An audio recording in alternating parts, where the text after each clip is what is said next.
Welcome to this training session on SIRE 2.0, question 5.6.6.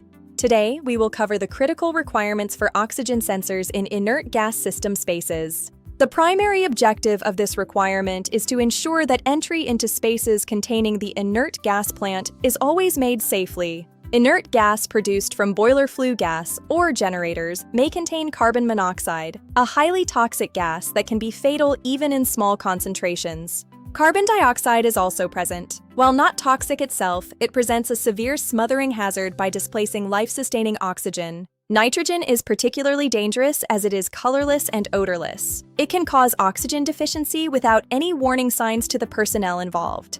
Exposure to high concentrations of nitrogen is usually fatal. We must maintain a normal oxygen level of 21% by volume. According to the FSS Code, Chapter 15, the inert gas system must include fixed measuring instruments and control devices to prevent backflow. Crucially, 2 oxygen sensors must be positioned at appropriate locations. If the oxygen level falls below 19%, they must trigger alarms. These alarms must be both visible and audible, both inside and outside the space, to be immediately received by responsible crew members. SOLAS.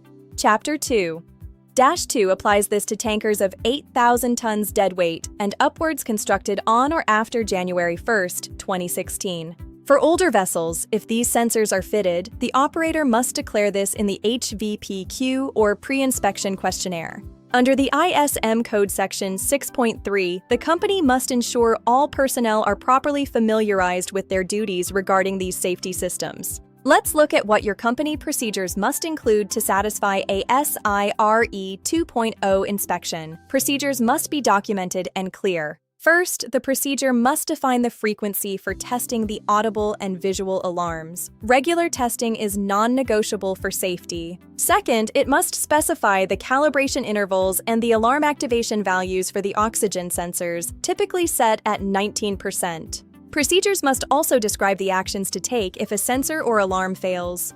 What is the backup plan? Crew must know this. Finally, clear instructions are needed for what to do during a low oxygen alarm. Immediate evacuation and ventilation are standard.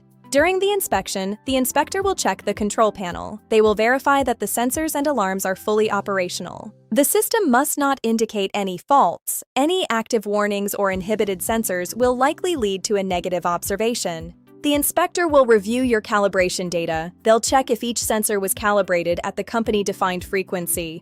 They will also verify that the correct span gas was used in accordance with the manufacturer's instructions and that the gas is not expired. All inspections, tests, and maintenance must be recorded in your maintenance plan. Digital or physical records must be readily available. The accompanying officer will be interviewed. You must be able to explain the purpose, operation, and calibration of the system. Confidence comes from familiarization. Know where the sensors are, how they work, and how you verify their accuracy. What leads to a negative observation? Having no company procedure for maintenance and operation is a major red flag. If an officer is unfamiliar with the system, it indicates a failure in the company's training and familiarization process. Failure to calibrate the sensors at the required frequency or according to manufacturer's instructions is another common pitfall. If the audible and visual alarms haven't been tested as per company policy, or if they are found to be defective, it's a serious issue. Using expired or inappropriate calibration gas is a technical failure that an inspector will likely catch during their review. Never leave a sensor out of service, inhibited, or disconnected unless it's documented and you are following specific failure protocols. If sensors are out of service, you must record manual atmosphere measurements before and during entry. Missing these records is a failure. Ensure you have the company procedures, manufacturer's instruction manuals, and maintenance and calibration records ready for review.